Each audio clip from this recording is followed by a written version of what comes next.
नमस्कार दोस्तों, स्वागत है मेरे चैनल फाइनेंशियल विकास पर।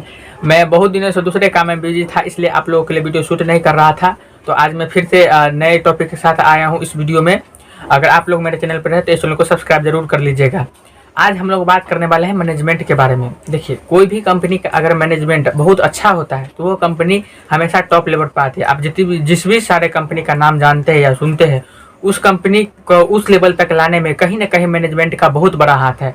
और देखिए, सारे कंपनी को ह्यूमन ही चलाते हैं, तो मतलब उसके अंतर्गत तो मैनेजमेंट आता ही आता है। ठीक है, अगर कोई भी कंपनी का मैनेजमेंट खराब होता है तो वो बहुत ही बुरे तरीके से फेल हो सकती है। और आप लोग को बुरे मैनेजमेंट वाले अगर कंपनी में पैसा लगाते हैं तो आप लोग बहुत सारे अपने पैसा का नुकसान कर सकते हैं। इसलिए अगर जब भी आप कोई कंपनी में पैसा लगाते हैं तो उससे पहले आप उसके मैनेजमेंट के बारे में थोड़ा बहुत जरूर जान लें।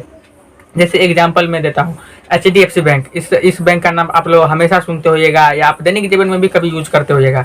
यह कंपनी इस लेवल तक क्यों आई? शुरुआत में यह बैंक इतनी बड़ी नहीं थी। शुरुआत में हमेशा सरकारी बैंक ही बड़े थे, लेकिन यह कंपनी अपने इस लेवल तक इसलिए आई क्योंकि इस कंपनी का मैनेजमेंट बहुत अच्छा था। हमेशा इस कंपनी के जो CEO थे, प्रबंधक थे, MD थे, वो हमेशा इस कंपनी को हमेशा एक अच्छे विजन के साथ, एक अच्छे दृष्टिकोण के साथ देखते थे कि यह कंपनी जो है भारत की अग्रणी कंपनी हो सकती है, जो भारत को हमेशा एक अच्छे मुकाम पर ले जाएगी और यह कंपनी भारत में बहुत अच्छे मुकाम हासिल करेंगी। और आज हम लोग देख सकते हैं प्राइवेट सेक्टर में, पूरा बैंकिंग सेक्टर में, जो भारत का पूरा बैंकिंग सेक्टर है उसमें सबसे टॉप लेवल पर है यह कंपनी HDFC बैंक। उसी हिसाब से आप दूसरा कंपनी का भी कोई एग्जांपल ले सकते हैं, जैसे रिलायंस भी अपने फील्ड में बहुत टॉप पर है। वो जब से जियो लाया तब से देख रहे उनका मतलब नेक्स्ट ही लेवल पर ग्रोथ चल रहा है और वो रिलायंस रिटेल भी ला रहे हैं और भी बहुत सारे तरह के वो डील कर रहे हैं। अब तो इसी हिसाब से डील करते हैं, बहुत सारे कंपनी को एक्वायर ही कर लेते हैं। तो वो इसलिए कर पाते हैं क्योंकि वो उनका जो मैनेजमेंट है, मुकेश अंबानी जी, वो बहुत अच्छे तरीके से अपने कंपनी को मैनेज करते हैं और हमेशा जो है शेयरधारकों के हिसाब से सोचते हैं। तो इस हिसाब से वो कंपनी को हमेशा ऊपर की ओर ले आता है। शेयर धारक भी उन पर अब वो इतने अच्छे मैनेजमेंट करते हैं कि उन पर विश्वास करते हैं। और अगर बुरे मैनेजमेंट का आप एग्जांपल देखना चाहते हैं तो यस बैंक का क्राइसिस ले लीजिए। एक समय उसका स्टॉक जो है 400 रुपये के आसपास चला गया था, लेकिन अभी देखिए अभी उसका स्टॉक बहुत नीचे लेवल पर आकर ट्रेड कर रहा है। वो उसका स्टॉक तो 10-12 रुपये, 5-6 रुपये तक आ चुका है। सोचिए, जो व्यक्ति जो है 400 रुपये पर पैसा लगाया हुआ था, उसका पैसा 4-5 रुपये, मतलब समझिए ऑलमोस्ट 90%, 99% उसका पैसा जो है खत्म हो गया। तो इसी हिसाब से देख सकते हैं कि बुरा मैनेजमेंट का क्या मतलब है। उसी हिसाब से DHFL में भी देख सकते हैं, DHFL में भी इसी हिसाब से क्राइसिस आया था। वो मतलब बुरे तरीके से मैनेज कर रहे थे। इसीलिए कोई भी कंपनी में अगर आप पैसा लगाते हैं तो उस कंपनी का पहले कोर बिजनेस समझने के बाद जो है आप उसके मैनेजमेंट पर ध्यान दीजिए, क्योंकि कोई भी मैनेजमेंट जो है उसका कोर बिजनेस ही मैनेज करता है। ठीक है, इसी वजह से आपको मैनेजमेंट, कोई भी कंपनी में जो मैनेजमेंट बहुत अच्छे तरीके से और बहुत सोच समझ के जो है परख करना चाहिए, ताकि वो कंपनी आपको फ्यूचर में अच्छा करके देगी या नहीं देगी उसके समझने में बहुत आसानी होगी। हम लोग तो बहुत बाहरी चीज़ के बारे में जानते हैं, कभी कभी बिजनेस के बारे में भी नहीं जानते और पैसा लगा देते, लेकिन ऐसा नहीं करना चाहिए। कोई भी कंपनी में अगर आप पैसा लगाते हैं तो कम से कम उसका बिजनेस मॉडल जरूर समझिए, उसके बाद आप मैनेजमेंट पर फोकस कीजिए। आपको महंगा सस्ता मिलेगा वो बात की बात है, लेकिन सबसे पहले आप इस दोनों को जब भी आप समझ जाएंगे तो आप कंपनी के बारे में बहुत अच्छे से जान पाएंगे।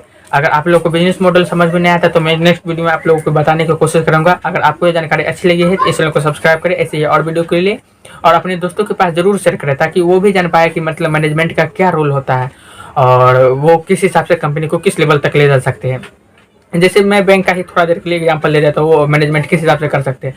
कोई भी बैंक जो है हमेशा किस हिसाब से पैसा कमाता है, वो आम नागरिक से पैसा बोरो करता है या RBI से पैसा लेता है, और वो जो है आम नागरिक को या कोई कॉर्पोरेट जो बड़े बड़े कंपनी होते हैं उसको लोन पर देते हैं, और इस बीच में जो उनका मार्जिन होता है वही उनका प्रॉफिट के हिसाब से आता है। जैसे मैं आप लोग को उसका बिजनेस मॉडल थोड़ा सा एक्सप्लेन कर देता हूँ।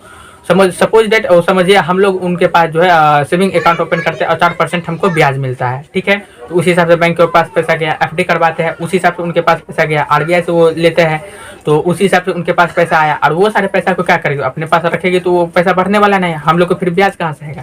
तो वो क्या करते हैं, किसी को होम लोन देती है 8%, 10% के हिसाब से, किसी को पर्सनल लोन देती है 12% के हिसाब से, 20% के हिसाब से, किसी को एजुकेशन लोन देती है, किसी कंपनी को उसके कंपनी चलाने के लिए लोन देती है, किसी कंपनी को एस्टेब्लिश करने के लिए लोन देती है, बिजनेस के लिए लोन देती है, और भी बहुत तरह तरह के लोन देती है। आपको फाइनेंस कराना है, कोई भी मोबाइल लेना हो या कोई भी फ्रिज या कोई भी गाड़ी या बहुत तरह की चीज़ जो है। ठीक है, तो इस तरह के जो कंपनी होते हैं सारे बैंक के, लेकिन बैंक के पास लाइसेंस होता है, तो इस तरह के भी कर सकते हैं। और भी इस तरह के कंपनी होते हैं जैसे NBFC, बजाज फाइनेंस का आप नाम सुनते होइएगा। तो बैंक का ये बिजनेस होता है।